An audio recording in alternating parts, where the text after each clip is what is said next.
Durante 15 años nadie en aquel remoto pueblo de las montañas sospechó que sus amados sacerdotes eran devoradores de carne humana. Lo que voy a contarte ocurrió en 1889, en una aldea olvidada de Polonia, donde la fe se mezclaba con el miedo y los secretos dormían bajo la nieve. En el corazón de los Tatras, donde el viento silba entre los abetos y las noches parecen eternas, se alzaba una iglesia de madera vieja, humilde pero imponente. A su lado se encontraba el presbiterio, una casa pequeña, ennegrecida por el humo y el tiempo. Allí vivían Jakub y Mateusz Kowalczyk, dos hermanos sacerdotes que el pueblo consideraba santos. Jakub, el mayor, era un hombre de mirada intensa y palabras que parecían salidas de las escrituras. Mateusz, el menor, era más afable, querido por los niños, amable con los ancianos. Juntos oficiaban misas, daban alimento a los pobres y curaban a los enfermos con hierbas y oraciones. Nadie en el pueblo dudaba de su bondad. Nadie, excepto Elena Nowak, la panadera. Elena llevaba semanas notando algo extraño. Viajeros que llegaban a la posada nunca volvían a ser vistos. Primero fue un comerciante de Cracovia, luego un soldado retirado. Siempre el mismo patrón, hombres solos, sin familia, sin nadie que los echara de menos. Una noche de diciembre, mientras preparaba el pan, un olor denso se filtró por la ventana. No era madera ni grasa, era algo distinto, un aroma metálico nauseabundo. Al mirar hacia la iglesia, vio salir un humo oscuro del presbiterio. Desde ese instante, el miedo empezó a crecer dentro de ella. No lo sabía aún, pero estaba a punto de descubrir el secreto más aterrador de toda Polonia. A la mañana siguiente, Elena intentó convencerse de que todo había sido una imaginación suya. El invierno era duro, y el humo podía tener 1000 explicaciones. Pero el olor seguía ahí, persistente, impregnando el aire alrededor de la iglesia como un recordatorio invisible. Ese día, mientras vendía pan en la plaza, vio acercarse al padre Mateusz. Caminaba despacio, con las manos escondidas bajo el abrigo negro. Su rostro tenía una palidez extraña, casi enfermiza, pero sus ojos seguían mostrando aquella bondad que todos conocían. «Padre», dijo Elena con voz temblorosa, «¿ha notado algo raro en el pueblo? Hay viajeros que no regresan, y algunos dicen que desaparecen cerca de la iglesia». El sacerdote sonrió. Fue una sonrisa breve, fría. «Hija mía», respondió, «hay cosas que es mejor no preguntar. La curiosidad puede abrir puertas que deberían permanecer cerradas». Elena sintió un escalofrío. Esa respuesta no era la de un hombre de fe, sino la de alguien que escondía algo oscuro. Desde aquel momento, comenzó a vigilar discretamente la iglesia. Veía luces encenderse de madrugada, sombras moverse por las ventanas, y a veces escuchaba ruidos sordos, como si arrastraran algo pesado bajo el suelo. Una noche, incapaz de soportar más la incertidumbre, tomó una linterna y se dirigió al presbiterio. La nieve crujía bajo sus pies y el viento soplaba como si intentara advertirle que regresara, pero ella siguió adelante. Se acercó a una rendija de la ventana del sótano. Adentro, una luz temblaba y 2 voces murmuraban. «No podemos seguir así, hermano», dijo una voz masculina. «Esa mujer sospecha», respondió la otra, «pero nadie creerá a una panadera contra los siervos de Dios». Elena retrocedió horrorizada. No había duda. Los sacerdotes ocultaban algo terrible bajo esa iglesia bendita. Los días siguientes fueron un tormento para Elena. No dormía, apenas comía. Cada vez que escuchaba las campanas de la iglesia, un nudo le apretaba el estómago.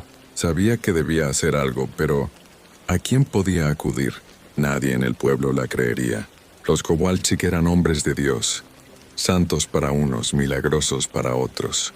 Cuando un nuevo viajero desapareció, un músico que se hospedaba en la posada, Elena tomó una decisión desesperada. Una noche, a la luz de una vela, escribió una carta dirigida al obispado de Cracovia. En ella detalló sus sospechas y rogó que enviaran a alguien a investigar. Luego entregó la carta al cartero más confiable del pueblo y esperó. Pasaron 3 semanas. El silencio fue absoluto. Elena comenzó a pensar que nadie vendría, hasta que una mañana, un carruaje cubierto de escarcha se detuvo frente a la iglesia. De él descendió un hombre alto, de rostro severo y mirada cansada. Era el abad Franciszek Malinowski, un investigador eclesiástico conocido por resolver casos de corrupción y herejía dentro de la iglesia. Su llegada no pasó desapercibida. Los hermanos Kowalczyk salieron a recibirlo con sonrisas forzadas. «Bienvenido, padre», dijo Jakub. «Es un honor tenerle aquí». «El honor será mío cuando vea esta casa limpia de pecado», respondió el abad, con tono cortante. Durante el día, Malinowski observó discretamente a los sacerdotes. Los siguió con la mirada durante la misa. Notó sus gestos nerviosos, la forma en que Mateusz evitaba el contacto visual. Por la noche, mientras fingía dormir en la posada, escuchó pasos que venían desde la iglesia, pasos que descendían hacia el sótano. El abad esperó a que el reloj marcara la medianoche. Luego, armado solo con una vela y una pequeña cruz, cruzó el umbral del presbiterio y bajó las escaleras hacia la oscuridad. El abad Malinowski descendió las estrechas escaleras del presbiterio con cuidado, cada paso resonando en la madera vieja. La vela iluminaba apenas las paredes de piedra húmeda y fría. Un olor fétido, metálico y quemado le golpeó la nariz, un presagio de lo que encontraría. Al llegar al sótano, vio que no era un espacio pequeño como parecía desde afuera. La habitación se extendía en la penumbra, con gruesas vigas sosteniendo el techo y paredes que parecían absorber la luz. Pero no fue la arquitectura lo que le heló la sangre. En el centro, sobre una gran mesa de madera, yacían restos humanos, meticulosamente dispuestos. Jakub estaba allí, con la camisa manchada de sangre, cortando cuidadosamente lo que quedaba de una víctima reciente. Su rostro mostraba concentración, casi serenidad, como un artesano frente a su obra. En las sombras, Mateusz observaba, sosteniendo un cuchillo y murmurando oraciones incomprensibles. En un rincón, cadenas incrustadas en la roca, una pequeña cuna manchada, y junto a la pared, un montón de huesos apilados con precisión. Sobre un atril, un libro abierto revelaba nombres, fechas y descripciones de cada víctima. 42 registros. 42 vidas truncadas por la obsesión de dos hombres. El abad dio un paso atrás, mareado por el olor y el horror. Todo lo que había oído hasta entonces era apenas una sombra de la verdad. Quiso retroceder, pero una voz detrás de él lo paralizó. «Buenas noches, padre abad», dijo Mateusz con calma inquietante. Jakub apareció a su lado. Los dos hermanos estaban allí, preparados. Jakub habló con voz firme, con orgullo en su locura. «Dios nos eligió hace 15 años. Cada uno que muere en nuestras manos se convierte en parte de la verdadera comunión. No simbólica, literal».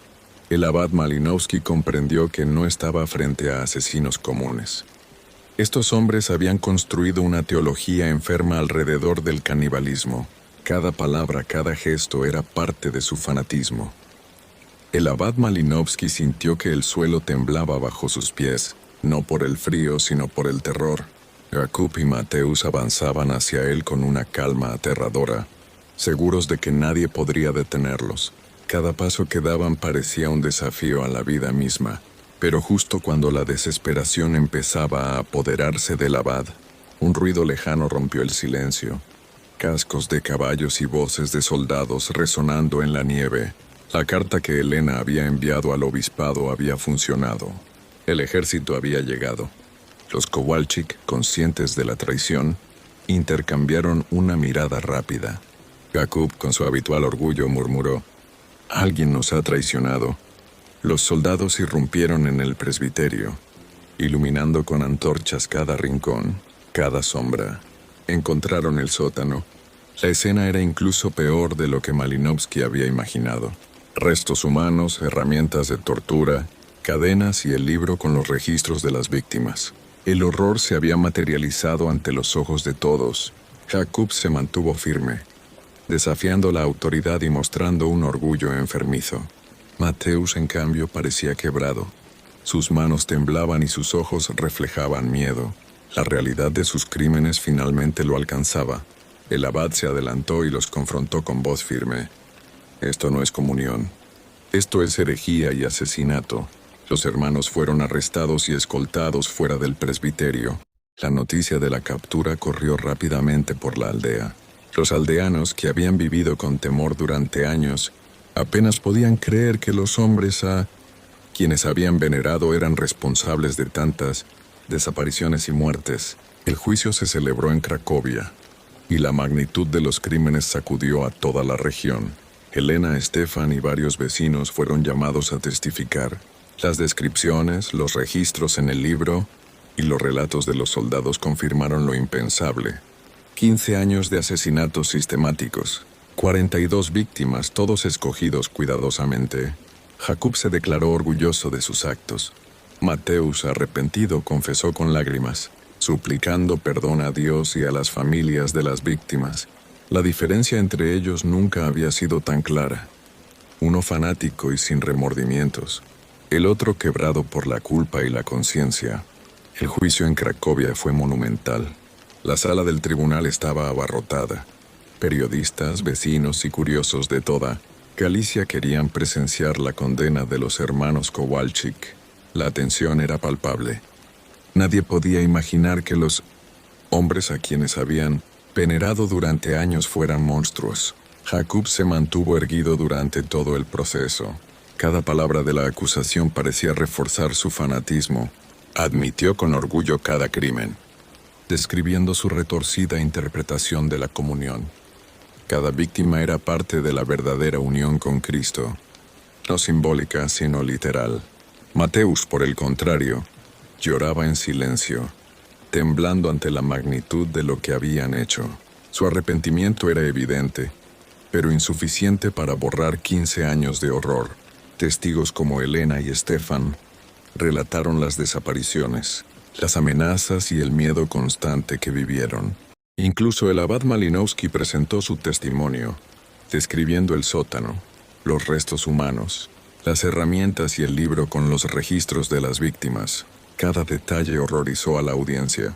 El veredicto fue unánime: pena de muerte por ahorcamiento para ambos hermanos. La ejecución tuvo lugar en la plaza de Cracovia un mes después. Mateusz subió al cadalso llorando, pidiendo perdón por sus pecados y por las familias de las víctimas. Jakub, desafiante hasta el último instante, caminó hacia la muerte con la cabeza en alto, proclamando que su obra era la verdadera fe y que algún día la verdad sería comprendida. De regreso al pueblo, la vida continuó. Aunque la sombra de los Kowalczyk nunca desapareció, el presbiterio fue demolido y las piedras se utilizaron para construir un muro en el cementerio, transformando el lugar de muerte en un sitio de descanso eterno. Elena regresó a su panadería, marcada por lo vivido, y Stefan emigró a América, incapaz de quedarse en aquel lugar donde había sido testigo de tanto horror. Años después, los aldeanos contaban la historia en susurros. Las rosas silvestres que crecían donde estaba el presbiterio se consideraban las almas de las víctimas, y en las noches más oscuras, algunos afirmaban escuchar risas y susurros que emergían de la tierra, recordando que incluso los monstruos más terribles pueden esconderse detrás de las máscaras más nobles.